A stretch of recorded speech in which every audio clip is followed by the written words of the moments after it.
बहुत गर्मा गर्म भोजन ब्रह्मचारी को नहीं करना चाहिए, इससे आपके ब्रह्मचर्य पे फर्क पड़ जाएगा। ताजा भोजन है पर धुआं नहीं उठना चाहिए, शांत। ये गर्मा गर्म जैसे हो ना, बिल्कुल नहीं। भोजन हमेशा सात्विक, ताजा, सादा होना चाहिए। खूब शरीर को थकाएं, शरीर को थकाना आवश्यक है। यदि आप प्रातः काल उठ करके 1 घंटा व्यायाम करें तो आप देखेंगे आपका जो धातु क्षरण है उसका अंतराय होता चला जाएगा। महीने में 2 बार, फिर 1 महीने में 1 बार, फिर धीरे धीरे कई महीने में, ऐसे अंतराय बढ़ता चला जाएगा। जिस पर भगवान की कृपा होती, सब सुख उसके सामने।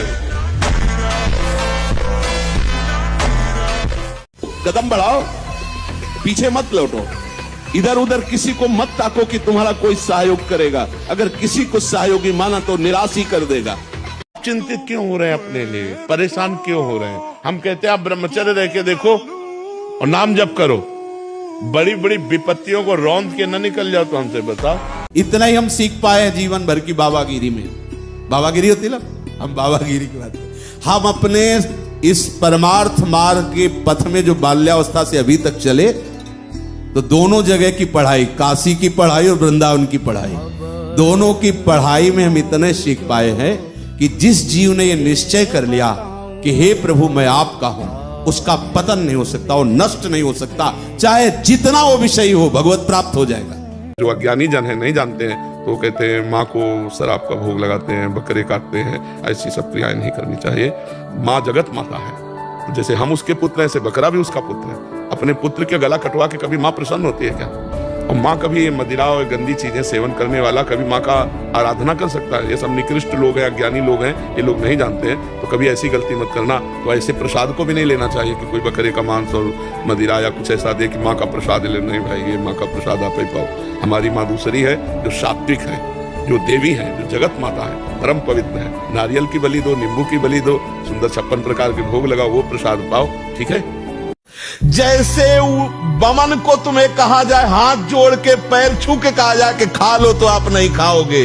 ऐसे ही जैसे विष्ठा को आप नहीं खाओगे, ऐसे ही ब्रह्मादि के भोग सब मलवत, बमनवत, विष्ठावत उसके लिए हो जाते हैं जो भगवत प्रेम में मत वाला हो जाता है, जो श्री कृष्ण चरणों का विश्वास मान लो, विश्वास मान लो। कुछ बातें ऐसी होती है जो केवल मान के ही चली जाती हैं।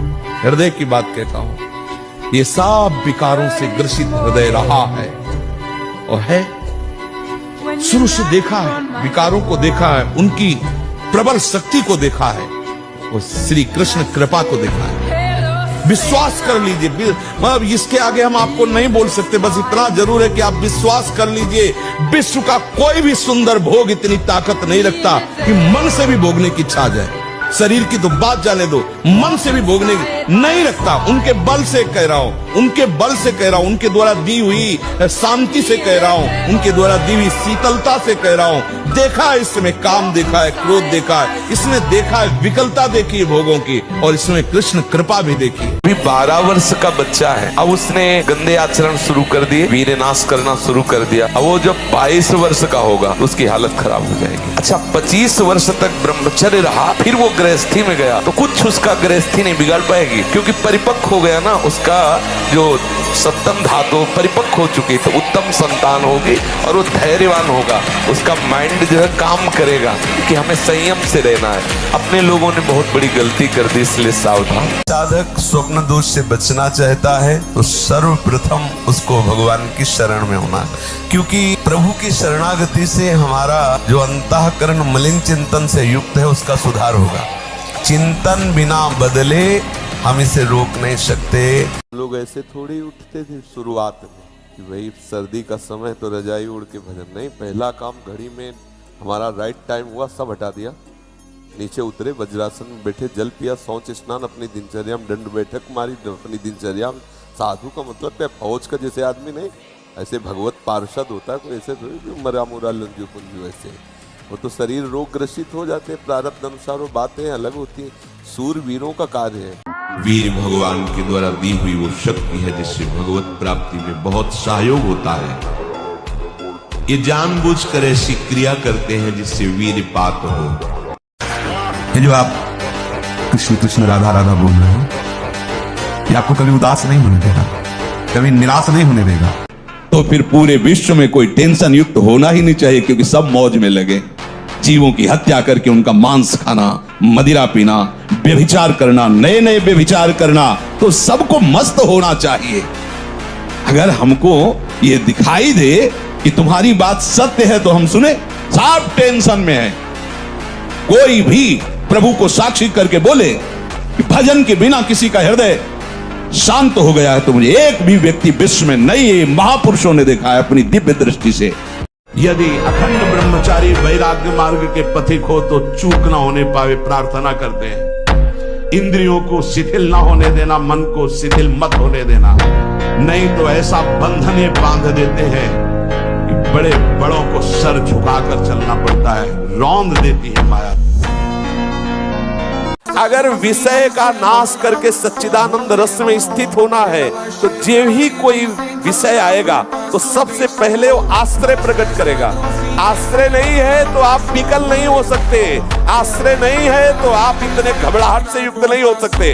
ऐसे आया गया 4 बजे से 6 बजे के बीच में यदि नहीं उठता और ब्रह्मचर्य का दावा करता है तो केवल मजाक करता है, सब अनुभूत बातें हैं, कोई खिलवाड़ नहीं। 4 बजे से 6 बजे के बीच में वो उसकी साधना प्रारंभ नहीं हुई और कह रहा मैं ब्रह्मचारी हूँ, तो नाटक ही बोल रहा है, वो ब्रह्मचारी नहीं है, वो केवल नाटक कर रहा है। ब्रह्म मुहूर्त में तुम सो रहे हो, तुम ब्रह्मचारी हो, तुम साधु हो, तुम साधक हो, तुम साधना कर रहे हो, काय की साधना हो रही, केवल मनोरंजन हो रहा है, बेस की पूजा हो रही। ऐसा कभी युद्ध में नहीं पाया गया कि जो विजय को प्राप्त हुआ उसके शरीर में कभी घाव ना हुआ हो। विपक्ष के बाणों से घायल होते हुए भी विपक्ष को परास्त कर वो जय को प्राप्त होता है। आज उपहास करते हैं भक्तों का, जो नाम कीर्तन करते हुए नृत्य करते हैं उनका उपहास करते हैं। बचो ऐसे प्रवचन से, ऐसे वचन से जो हमारी भक्ति को उपहासास्पद बनाते हैं। और कैसे कैसे उपदेश है, मूर्ति पूजा की निंदा करते हैं। तो तुम्हारे गुरु मूर्ति नहीं है, गुरु मूर्त माने आकार रूप नहीं है। किससे तुमने ज्ञान प्राप्त किया? अव्यक्त से प्राप्त करके देखो। तुम किससे बोल रहे हो, किससे देख रहे हो, किससे सुना, किससे मनन किया? ये सब शरीर है, स्थूल सूक्ष्म कारण। केवल निंदा स्तुति करने वाला कभी ज्ञानी नहीं होता है, अज्ञानी ही होता है। प्रसन्न तन तेज विराजा, यह है ब्रह्मचर्यम चरंती भगवत आराधन संपन्न उपासक का।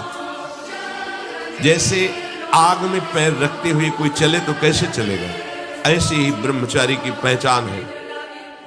इतनी स्फूर्ति उसके अंदर होती, जैसे आग में चलने वाला पूरा पैर नहीं रख पाएगा, अगला कदम रख देगा क्योंकि ताप लग रहा है, ऐसे उसकी स्फूर्ति होती पैरों में। जरा भी हलचल मन में समझना, फिर नाम भगवत चिंतन, वाणी ब्रह्म चिंतन इतना रगड़ दो कि मन मर जाए। सच्चे दोस्त श्री कृष्ण, यारी करके देखो, ऐसा प्यार करने वाला दोस्त है जो अनादिकाल से अनंत काल तक तुम्हारे साथ रहेगा और तुम्हारी गलतियों पर भी वो कभी नजर नहीं करेगा। बहुत प्यारा दोस्त है श्री कृष्ण। अगर आप ठीक नियम से चलेंगे तो 6 महीना लगेंगे आपको उसको कवर करने में, 6 महीना लगेंगे। अगर आपने प्रमाद स्थिति की वो तो निकल ही जाता है, फिर हमको करने से क्यों मना किया जाता है? तो आप देख लेना कुछ समय बाद आपकी हालत बहुत गंभीर हो जाएगी, जो आप बता भी नहीं पाएंगे किसी से। क्या गंभीर हो जाएगी? आप ऐसे ही साधारण क्रियाओं में ब्रह्मचर्यहीन हो जाएंगे, ऐसे ही छुएंगे वैसे आप ब्रह्मचर्यहीन हो जाएंगे। मेरा स्वामी है, मैं उनका दास हूँ, वो मेरा पिता है, मैं उनका पुत्र हूँ, जिधर चाहूँ, जो चाहूँ, जब चाहूँ, जहाँ चाहूँ वहां उपस्थित करवा।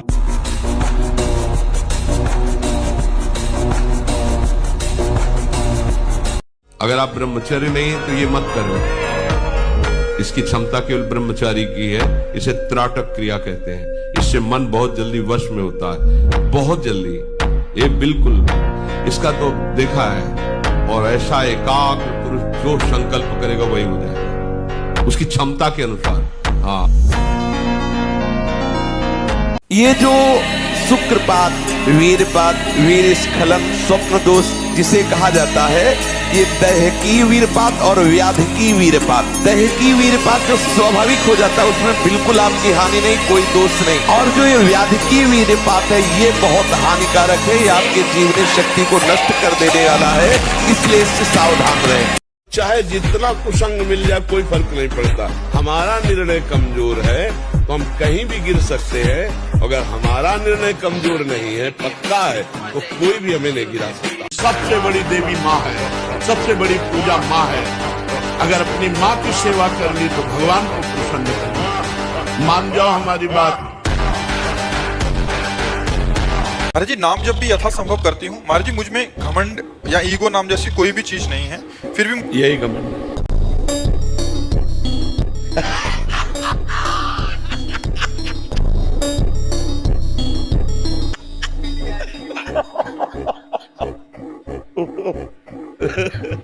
मरीज कह रहा है डॉक्टर से मैं बीमार नहीं हूँ, डॉक्टर कह रहा तुम बीमार।